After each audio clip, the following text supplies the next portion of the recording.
I think the biggest challenge I see a lot of the firms facing is just they don't have a digital presence. And I think that's a huge mistake, because when you think about it, before clients make buying decisions, or prospects more importantly make buying decisions, they're checking you out, right? They're looking at all your digital presence, they're looking at who you are, and are you showing it up? Are you showing up online as you're talking? And what we see is a pretty big gap there. And I think that's a big, if you can show up when that client or prospect's on third base, so much easier to close that. And a lot of people just need to close that gap. I think the renewed focus around organic growth is two things. First, are we at the end of a bull market? I don't know. But if we were, I think a lot of growth go away, because a lot of the growth has been market driven. But the second thing I think is valuation.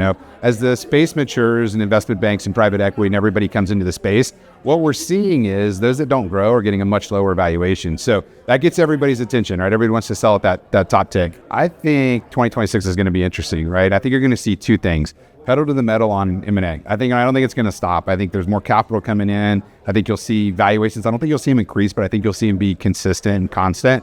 But I think what you're also going to see, which is super interesting, we all got to look out for this, is the consolidation of some of the big players. I think for the first time, you've just seen expansion. I mean, we need more new players. Now you're going to see some of those start to get married and start to come together. And I think that's going to be interesting. And you're going to see some really, really, really big RIAs. Process. That's what I'd say to any advisor who's thinking about how to create value and how to create a repeatable process. So many times it's one man or woman, and it's just not enough. You've got to build a team. You've got to be able to deliver that. There's got to be roles. There's got to be responsibilities. And most importantly, there has to be consistency. When you get those things right, that's when you really unlock value.